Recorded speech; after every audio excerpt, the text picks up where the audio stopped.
కూటమి ప్రభుత్వంపై వైఎస్ జగన్మోహన్ రెడ్డి అనేక ఆరోపణలు చేస్తున్నారు. ఏదైతే గడిచిన 8 నెలల్లోనే అనేక తప్పిదాలు, రాష్ట్ర పాలన అంతా గాడి తప్పిందంటూ కూడా వైఎస్ జగన్మోహన్ రెడ్డి ఆరోపిస్తున్నటువంటి పరిస్థితి. దీనిపై మాట్లాడడానికి మనతో పాటు తెలుగుదేశం సీనియర్ నాయకులు సోమిరెడ్డి చంద్రమోహన్ రెడ్డి గారు ఉన్నారు. సార్, ఏదైతే గడిచిన 8 నెలల్లోనే కూటమి ప్రభుత్వం పూర్తి వైఫల్యం చెందిందంటూ కూడా వైఎస్ జగన్మోహన్ రెడ్డి ఆరోపిస్తున్నటువంటి పరిస్థితి. దీన్ని ఏ రకంగా అంటే ఆయన 5 ఏళ్ల పాపాలు గడుక్కొని టైం సరిపోతుంది. దారుణమైన పరిస్థితి. 1,30,000 కోట్లు పెండింగ్ బిల్స్ పెట్టేసిపోయినాడు. టోటల్ సెంట్రల్ గవర్నమెంట్ టైఅప్ చేసే ప్రోగ్రామ్స్ అన్నిటినీ పడుకోబెట్టాడు. ఆయన మళ్ళీ ఈ ప్రభుత్వం గురించి మాట్లాడుతున్నాడు. నేనేమంటానంటే డైరెక్ట్గా జగన్మోహన్ రెడ్డిని అడుగుతుండా, మద్యపాన నిషేధం విధిస్తానని చెప్పి హామీ ఇచ్చావు, సిపిఎస్ రద్దు చేస్తానన్నావు, ప్రతి సంవత్సరం జాబ్ క్యాలెండర్ నేను అనౌన్స్ ప్రకటిస్తానన్నావు, ఏటా డిఎస్సి నోటిఫికేషన్ ఇస్తానన్నావు, పోలవరం పూర్తి చేస్తానన్నావు, ప్రత్యేక హోదా తెస్తానన్నావు, 3 రాజధానులు నిర్మాణం చేస్తానన్నావు. వీటిలో ఏ ఒక్కటి చేసావా నువ్వు? అందుకని మీరు మాట్లాడే అర్హత నీకు ఎక్కడిది అంట. రాష్ట్రాన్ని అవినీతి అక్రమాలు సిస్టమ్స్ని కొలాప్స్ చేసేసి వెళ్ళిపోయినావు నువ్వు. ఈరోజు వాటిని మళ్ళీ తిరిగి ట్రాక్లో పెట్టేదానికి అనుభవం ఉండే నాయకుడు చంద్రబాబు నాయుడు గారు, కూటమి సపోర్టు, పవన్ కళ్యాణ్ గారు, బీజేపీ అంత మద్దతు ఉంది కాబట్టి ఆయన శతవిధాల ప్రయత్నం చేస్తున్నాడు. అన్ని స్కీమ్స్ ఒకటి తర్వాత ఒకటి స్టార్ట్ చేస్తున్నాడు. సరే, అయితే రానున్న రోజుల్లో జగన్ 2.0 వర్షంతో రాబోతున్నాను, 30 ఏళ్ళనే పాలిస్తాను అనేసి ఆయన ధీమా వ్యక్తం చేస్తున్నాడు. ఎవరు అంత రాజులు చెప్తుంటారు, నేను బతికినంత కాలం రాజునని. డెమోక్రటిక్ సిస్టమ్ ఇది. 5 ఏళ్ళకి ఒకసారి ప్రజలు ఎన్నుకోవాలి. 30 ఏళ్ళు నేనే సీఎం అని అంటే అట్టనే కదా. వై నాట్ 175 అన్నావు, వాళ్ళు 11 ఇచ్చారు, ఇంకా 2-3 సీట్లు పోవాల్సింది. అంత అహంకారం పనికిరాదు రాజకీయాలు. ఇప్పుడు చూశారు కదా వల్లభనేని వంశీ ఏమవుతుంది,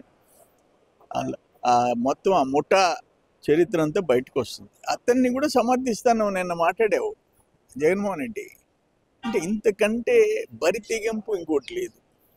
ఇదంతా రెడ్ బుక్ రాజ్యాంగం. ఏదైతే నిన్న వంశీ అరెస్ట్ కావచ్చు, ఇదంతా కూడా బెదిరింపు చర్యలే, కానీ వీళ్ళు ప్రజల పట్ల వీళ్ళకి చిత్తశుద్ధి లేదు అనేది ఆయన ఆరోపణ. సార్, నేను ఒక మాట అంటానమ్మా, ఆ రోజు చేసే దుర్మార్గాలకి మేము నోట్ చేసుకుంటున్నాం అనే దానికి రెడ్ బుక్ అని కోట్ చేశాడు. నేను అడుగుతాను, వల్లభనేని వంశీ, నువ్వు ఆ కంప్యూటర్ ఆపరేటర్ని తీసుకోపోయి చిత్రహింసలు పెట్టి బ్లాక్మెయిల్ చేసి నువ్వే కోర్టు దగ్గర వదిలిపెట్టి చేసావు, తప్పు కదా?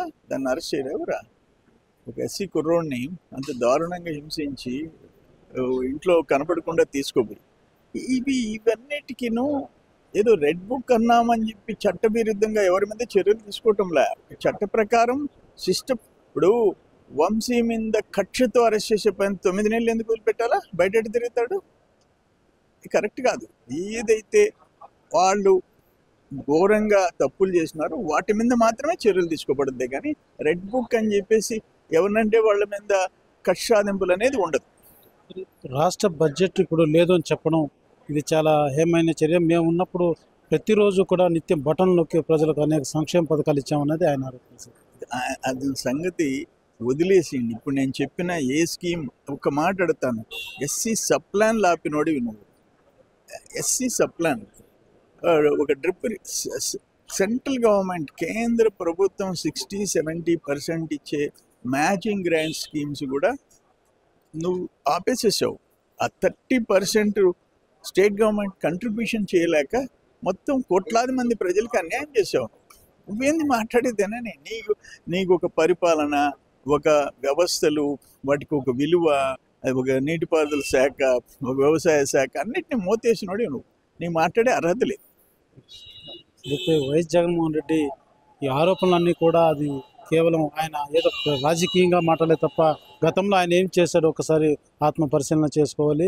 రెడ్ బుక్ రాజ్యాంగం అంటూ ఆయన ఆరోపించడం పట్ల ఏదైతే సోమిరెడ్డి ఖండిస్తున్నటువంటి పరిస్థితి.